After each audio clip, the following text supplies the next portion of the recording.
It's me, Darcy. I'm gonna speed through this a little bit because this will be my third video today. I'm trying to squeeze some filming in while I have a quiet house, but I'll only be posting two because the video that I did came out really crappy. And so I'm like, forget it, I'm just gonna redo it. So I'm gonna show you today how to do a really quick and easy watercolor background like this one here. I'm gonna do another fall themed colored one because I'm gonna be starting my new book tomorrow, so I thought that would be a good opportunity. Where is, like, here's another one. Doesn't show up as well on camera, but there's purple, gray, and blue background. I know there's at least one more. So something like this in my new book. This will be October, November, December's book. I already have it prepped with my pages. I've got pockets and my prompts tucked in here and ready to go. This one I did kind of a sticker collage with some farm-inspired sticker sheet. I don't remember who it was from or who made it. And then I covered the whole cover with duct tape on the back, and what's the word I'm looking for? Clear packing tape. And it's okay. It's not my, it's a little crinkly. I don't know, it's okay. I like it, but I don't like the clear. Anyway, I'm rambling. So what I'm gonna use today are the Lyra watercolor crayons. So pretty. You can do this with colored pencil or watercolor pencils, regular watercolors in a pan type of thing. I've done it all those ways and it works well. And here I have a brand new sheet I just pulled out of my watercolor pad, and I kind of geeked out for a second when I realized that it fits perfectly in my book. No trimming, perfect size. What is that? Somebody might want to know. It is, that's not it. Where the heck did it go? Am I crazy? Oh, jeez. All right, never mind. I'm wasting time. Oh, here it is. Sorry. In my efforts to be quick, I'm being slower.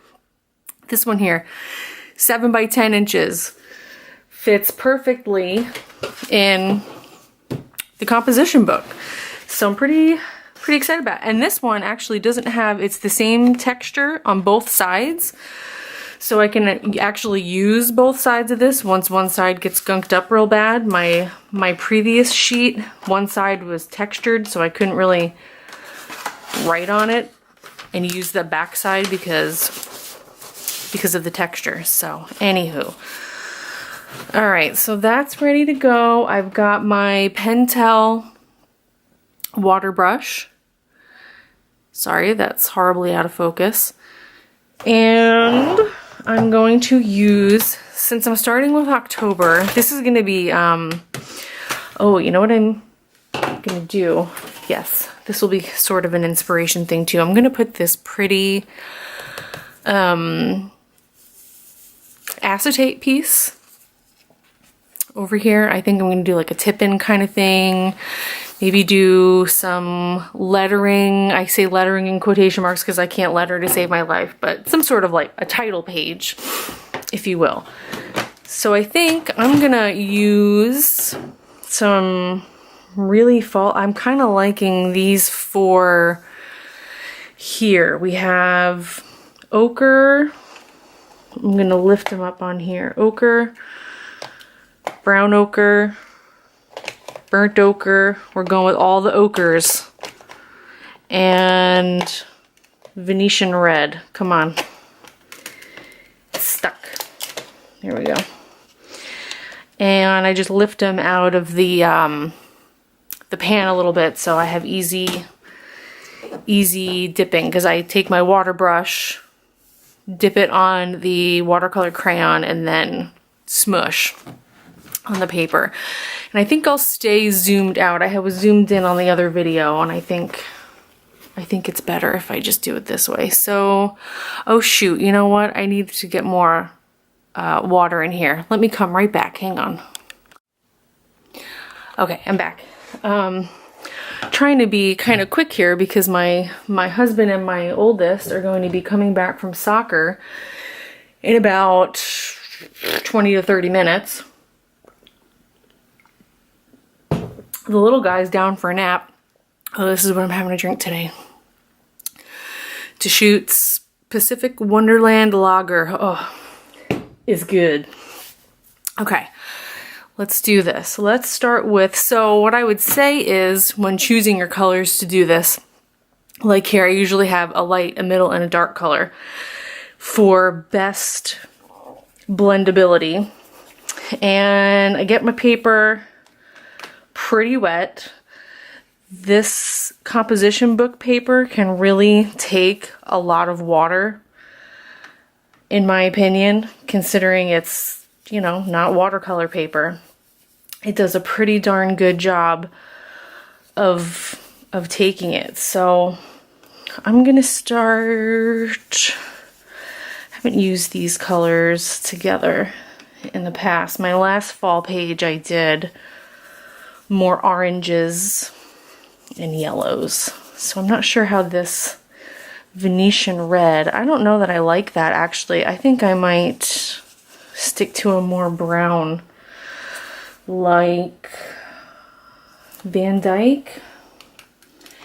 Not to mention, you kind of want to be quick with this as well. Yeah, that's better. So that your paper stays wet and you kind of get better blending with the wetter paper. So I'm not thinking a whole lot about where the colors are going. I'm just trying to kind of mix them up. Put that one away. What is this one here?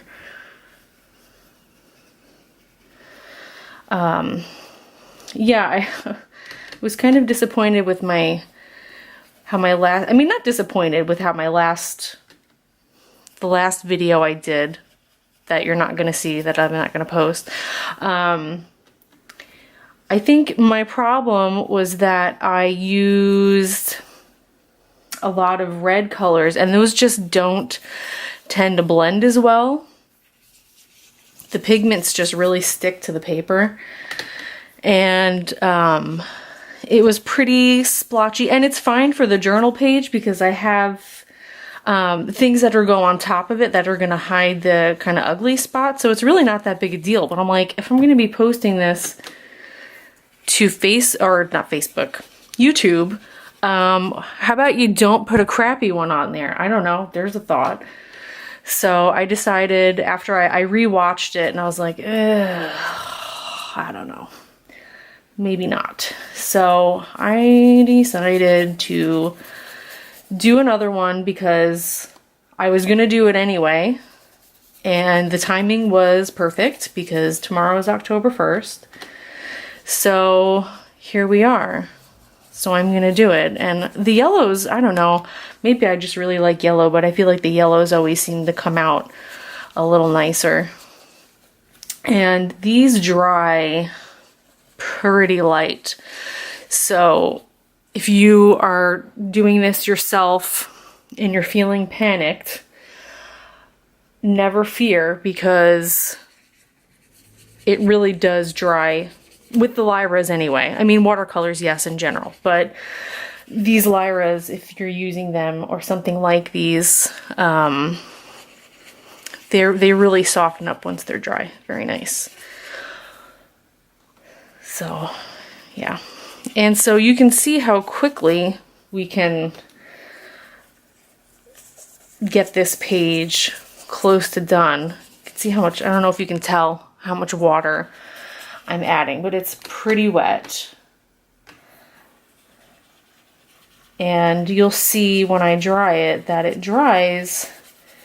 The paper is not quite as crinkly as you think it might be, given how wet it is. I don't know, these composition books, that's why I love them so much. That's why I've just been sticking with them all this time. Even though I really want to try the, who is it? Pardon me. The Moleskin. The extra large Moleskin. Looks so nice and so pretty, and I think I would really like the paper. The size is right. I like the big books. I think they run, if you buy it on Amazon, I want to say they run about $17 a piece or something like that, which I think for a book, assuming you can fit 3 months in it. I'm not even sure if I can fit as many months in it as I do the composition book. I think is a reasonable price for a 3-month use. But I just cannot bring myself to not use the comp book. I freaking love it. So here I am. So looking at the camera, yeah, I mean, it doesn't look like much all on its own. Probably looking at it and think, oh dear. I'm pretty happy with it so far. It's much more blendy than my previous colors. And those of you who are on the Fobonichi group, you will see that page when I finish it later. And you'll probably think, oh, it looks so nice. But if you see it naked without all of the pretty cutouts on it, it's like, ooh, I don't know about that. I don't know about that.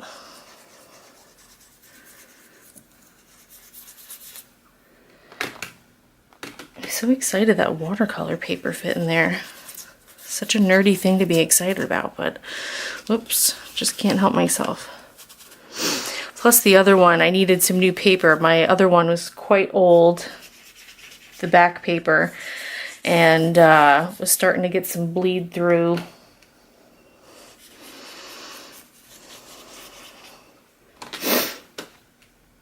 Sorry, am I breathing really heavy? I feel like I'm breathing really loud. I hope I'm not, like, breathing like a wildebeest into the microphone of the camera. I swear, I'm trying not to. I'm slightly out of breath because I've been like, rush, rush, rush. Okay, so I think I'll add a little more. Oh gosh, that was a lot. Oy, oy, oy.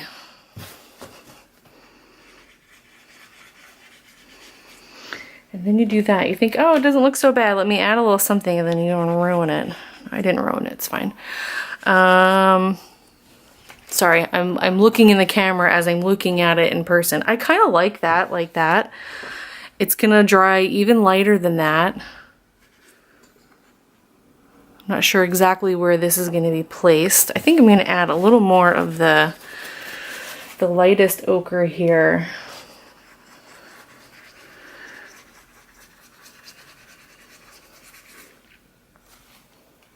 I don't know if you can tell on camera just how incredibly wet this paper is here. I'm gonna stop soon so as not to... I've never, in all the times I've been using this book, I've never actually torn through the paper, but I have pilled it up quite bad and been fearful that I might actually tear it if I press my luck enough. Probably would, but it hasn't happened yet. I just wanted to brighten that corner up a little bit. Okay, so let's quickly hit this bad boy with the heat gun so you can get an idea of what it's gonna look like dried.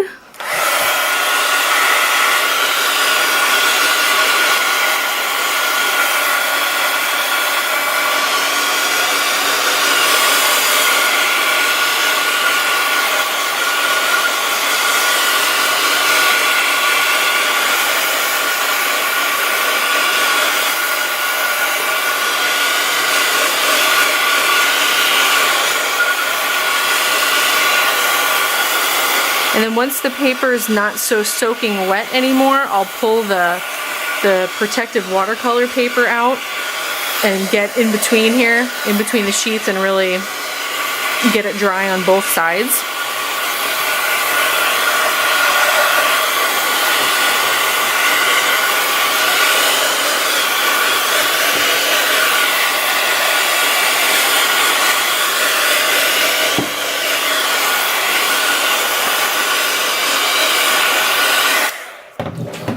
Or I may just fast forward past this part on the video.